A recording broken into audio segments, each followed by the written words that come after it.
வணக்கம் நண்பர்களே, welcome to novel review. நல்ல நூல்களை வாசிச்சு அதை நீங்களும் வாசிக்கணும் அப்படிங்கிற ஒரே நோக்கத்தில் ஆரம்பிக்கப்பட்டது தான் உங்க நாவல் ரிவ்யூ சேனல். முதலாவது 2024 புத்தாண்டு நல்வாழ்த்துக்கள். ஸோ இந்த புத்தாண்டில் நான் வாசித்த முதல் புத்தகம் வந்து போர் இல்லாத 20 நாட்கள்.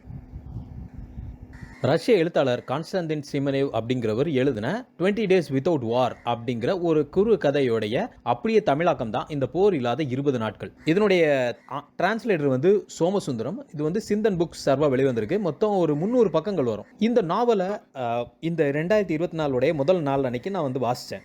ரொம்பவே ஒரு வித்தியாசமான உலகத்தை எனக்கு வந்து என்னுடைய கண் முன்னாடி கொண்டு வந்து நிப்பாட்டுச்சு. நாம் வந்து நிறைய போர் வீரர்கள் அவங்க எல்லாம் லீவுக்கு வர்றது எல்லாமே பார்த்துருப்போம். இப்போ எங்கள் ஊரில் கூட 2-3 ராணுவ வீரர்கள் அவங்க வந்து ஊருக்கு லீவுக்கெல்லாம் வருவாங்க. அப்போ அவங்க கூட நாங்கள் வந்து ஃப்ரெண்ட்ஸாக பழகுவோம்.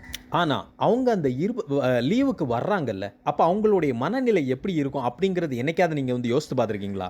அந்த லீவில் அவங்க எப்படி ஸ்பெண்ட் பண்ணுவாங்க, அதாவது ஃபர்ஸ்ட் கொஞ்ச நாள், அதுக்கப்புறம் நடுவில், அதுக்கப்புறமா அவங்க கிளம்பக்கூடிய டைம். ஸோ இப்படி அந்த லீவை அவங்க எப்படி ஸ்பெண்ட் பண்ணுவாங்க, அவங்களுடைய மனநிலை எல்லாத்தையுமே நாம் என்னைக்காச்சும் ஒரு அஸ் எ காமன் மேன் நாம் என்னைக்காச்சும் யோசித்து பார்த்துருப்போமா? ஸோ நிச்சயமாக அது வந்து ஒரு வித்தியாசமான ஒரு உலகம்ங்க. அவங்க எப்படி அந்த ஒவ்வொரு நிமிடமும் மரணத்தை எந்த நேரமும் மரணம் நடக்கலாம் அப்படிங்கிறது தான் அந்த ராணுவ வீரர்களுடைய ஒரு உலகம். ஸோ அந்த இதில் இருந்து ஒரு லீவுக்கு வர்றாங்க அப்படிங்கும்போது அந்த லீவை அவங்க எப்படி ஸ்பெண்ட் பண்ணுவாங்க, அது எல்லாமே ரொம்ப வித்தியாசமாக இருக்கும். ஸோ இந்த புக் வந்து அந்த ஒரு உலகத்தை வெளிச்சம் போட்டு காட்டுச்சு. ஸோ ரொம்பவே பாதிச்சுதுன்னு சொல்லலாம். அவங்களுடைய எனக்கு ஒரு புதுவிதமான ஒரு உலகம் இந்த 2024 ஒரு முதல் புக்காக வாசிக்கிறதுக்கு ரொம்பவே நல்லா இருந்துச்சு. ஒரு குட் ஸ்டார்ட் மாதிரி இருந்துச்சு. ஸோ இதனுடைய கதை ரொம்பவே சிம்பிளானது தான். 2ஆம் உலகப் போர் நடந்துட்டு இருக்கு.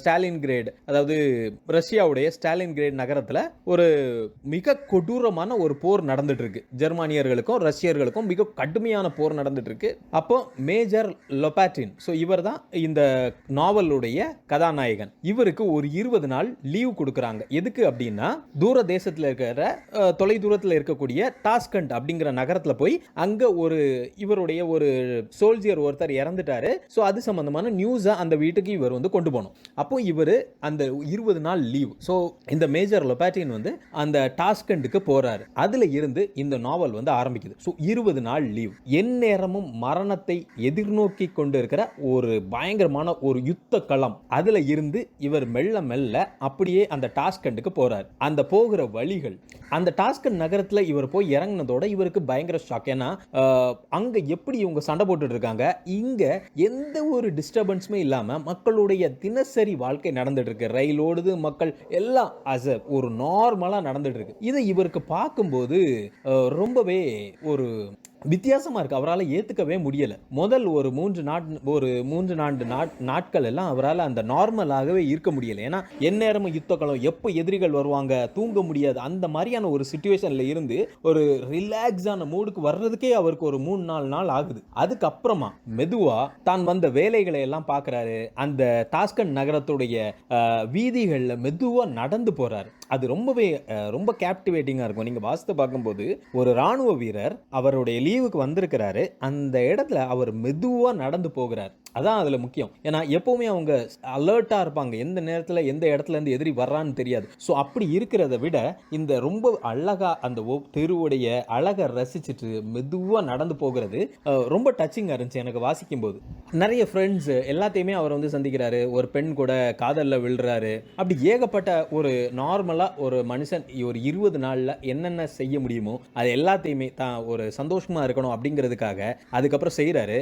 மெதுவா அந்த 20 நாட்கள் முடிகிற டைம்ல அவர் மறுபடியும் அந்த பேட்டில் ஃபீல்டுக்கு போகணும். ஸோ அப்போ அவருடைய மனநிலை அது ஒரு உண்மையை ரொம்ப அழகா இந்த ஆசிரியர் அந்த கான்ஸ்டான்டின் சிமனேவ் வந்து ரொம்ப அழகாக எழுதியிருப்பாரு. அதான் அந்த ரஷ்ய இலக்கியங்களுடைய ரொம்ப பெரிய ஒரு தாக்கம் என்ன அப்படின்னா, அந்த ரா ஹியூமன் எமோஷன்ஸை ரொம்ப அழகாக கேப்சர் பண்ணியிருப்பாங்க. ஸோ அதுதான் இந்த போர் இல்லாத 20 நாட்கள். அதுக்கப்புறம் ரொம்ப ஒரு கனத்த இருதயத்தோட அவர் அந்த 20 நாட்களை முடிச்சுட்டு அவர் வந்து பேட்டில் ஃபீல்டுக்கு போறார். ரொம்ப டச்சிங்காக இருந்துச்சு நிஜமாலுமே. இது இந்த ஒரு வித்தியாசமான ஒரு உலகம், ஒரு வித்தியாசமான ஒரு கதைக்களம், அவங்களுடைய மனநிலை, அது எல்லாமே வாசிக்கிறதுக்கு ரொம்பவே வித்தியாசம் வித்தியாசமாகவும் டச்சிங்காகவும் இருந்துச்சு. ஸோ இந்த புத்தாண்டுடைய ஒரு ஒரு நல்ல ஒரு வாசிப்பு ஸ்டார்ட் அப்படின்னு தான் நான் ஃபீல் பண்ணேன். ஸோ நீங்களும் உங்களுக்கு வந்து இந்த புத்தகத்தை நீங்கள் வந்து ஆன்லைன்லேயும் ஆர்டர் பண்ணலாம். இல்லை அப்படின்னா நீங்கள் ஏதாவது புக் ஃபேரில் நீங்கள் பார்த்தீங்கன்னா கண்டிப்பாக நீங்கள் வந்து வாசித்து பாருங்கள். இதுவரை நம்ம வந்து ஒரு கிராமத்தில் நடக்கக்கூடிய கதை, இல்லை அப்படின்னா ஒரு வார்ஃப், ஏகப்பட்ட கதை களங்கள் வாசித்திருப்போம். ஆனால் இது வந்து ஒரு வித்தியாசமான ஒரு கதை களமாக இருந்துச்சு. நிச்சயமாக நீங்கள் எந்த விதத்துலையுமே ஏமாந்து போக மாட்டீங்க. அந்த அளவுக்கு ரொம்பவே நல்லா இருந்துச்சு. கண்டிப்பாக வாசித்து பாருங்க. நன்றி. அடுத்த வீடியோவில் வேற ஒரு நல்ல புத்தகத்தோட நான் வந்து உங்களை சந்திக்கிறேன். நாவல் ரிவ்யூ சேனலுக்கு சப்ஸ்கிரைப் பண்ணாதவங்க சப்ஸ்கிரைப் பண்ணிக்கோங்க. அந்த பெல் ஐக்கானை ஹிட் பண்ணுங்க. தேங்க்யூ.